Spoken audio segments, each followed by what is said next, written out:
चलिए बच्चा लोग एक बहुत इंटरेस्टिंग प्रॉब्लम सॉल्व करेंगे फिजिक्स का for JEE Main and advance. Question ऐसा है कि हमारे पास तीन पार्टिकल्स है ए बी एंड सी और ये तीनों एक दूसरे की तरफ मूव कर रहे हैं।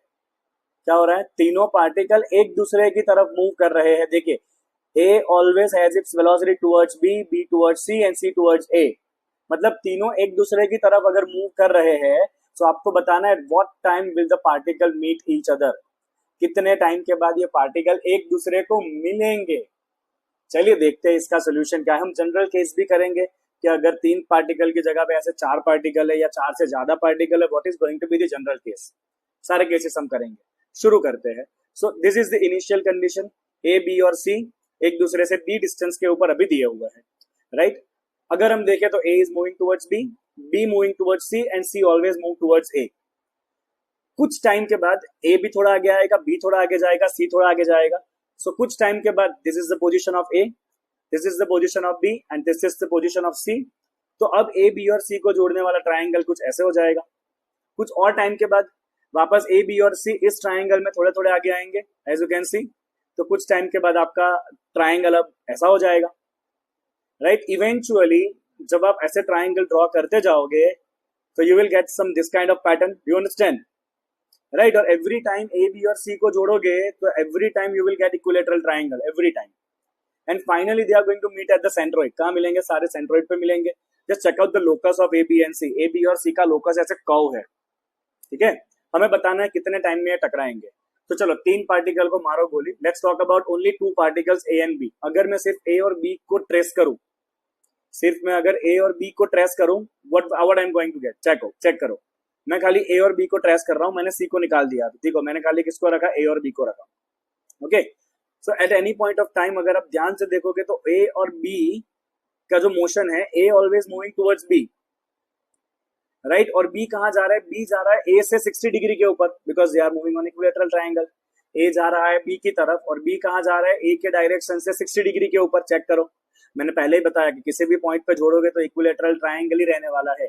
तो ए बी की तरफ आ रहा है और बी कहाँ जा रहा है? सी की तरफ। सी कहाँ था? 60 डिग्री पे था। तो बी कहाँ जा रहा है? ए से 60 डिग्री एंगल पे जा रहा है, ठीक है। चलो सारे ट्राइंगल को एक ही लाइन में कर लेते हैं, ठीक है। So now if I see it carefully, right, अगर मैं वेलोसिटी बनाऊं, बी का जो वेलोसिटी है जो सी की तरफ जा रहा है, अगर उसके मैं दो कंपोनेंट बना लूं, इसकी वेलोसिटी के बच्चों, बी की वेलोसिटी के अगर मैं दो कंपोनेंट बना लूं तो एक कंपोनेंट उसका ए की तरफ जाएगा, यस और नो, यस और नो।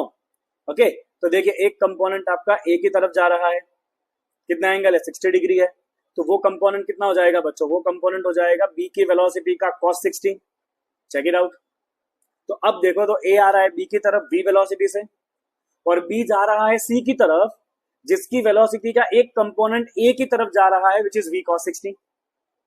Understood, understood. वापस एक दो स्लाइड पीछे चलो, आपको और क्लियर करवाता हूं बेटा मैं।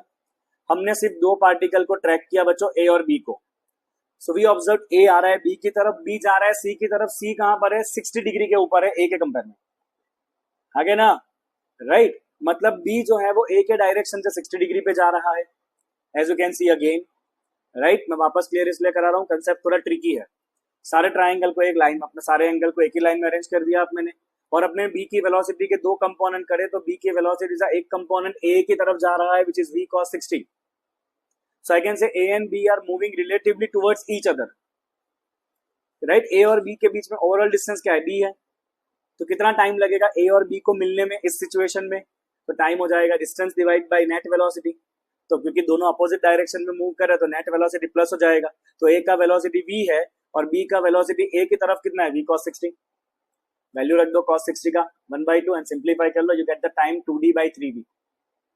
अब अगर मान लीजिए सर ट्राइंगल की जगह पे स्क्वायर है, तो स्क्वायर में हर एक पॉइंट के ऊपर क्या बनेगा? आपका स्क्वायर ही बनने वाला है। देखते जाइए, A moving towards B, B towards C, C towards D and it goes like this. तो ऐसे स्क्वायर बनते जाएंगे और फाइनली सेंट्रोइड पे मिलेंगे। यहाँ पे सिर्फ दो पार्टिकल को ट्रैक करो, ए और बी को।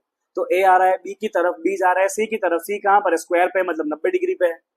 मतलब यहाँ पे बी की वेलोसिटी का कोई कंपोनेंट ए के डायरेक्शन में आएगा ही नहीं। क्यों भाई साहब? बिकॉज ए की डायरेक्शन वर्टिकल है और बी की डायरेक्शन हॉरिजॉन्टल है। मतलब यहाँ पे ए और बी के बीच का रिलेटिव वेलोसिटी क्या रहेगा? v ही रहने वाला है, क्योंकि b की वेलोसिटी का कोई कंपोनेंट ए की लाइन में आएगा ही नहीं। तो इधर कितना टाइम लगेगा, सीधा सीधा distance divide by relative velocity which is v minus 0, क्योंकि b का वेलोसिटी तो हॉरिजॉन्टल है। डन।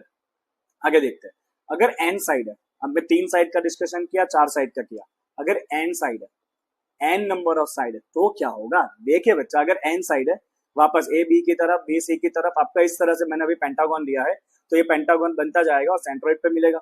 हम सिर्फ 2 पार्टिकल को ट्रैक करेंगे, a एंड b। तो a आ रहा है b की तरफ विद वेलोसिटी v, b जा रहा है थीटा एंगल पे, लेट्स से अल्फा एंगल के ऊपर टुवर्ड्स पार्टिकल c, राइट। तो b की वेलोसिटी का एक कंपोनेंट a के डायरेक्शन में बनेगा। आप देखिए कौन सा कंपोनेंट बनेगा बच्चों, v cos alpha, as you can see in figure. b की वेलोसिटी इस तरफ है, उसका एक कंपोनेंट a के डायरेक्शन में बन रहा है which is v cos alpha, right.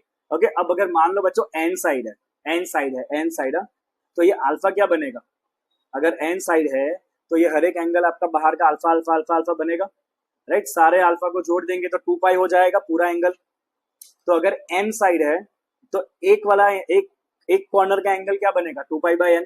ये सर बहुत सिंपल है, हाँ, ये एक्सटीरियर एंगल, ठीक है।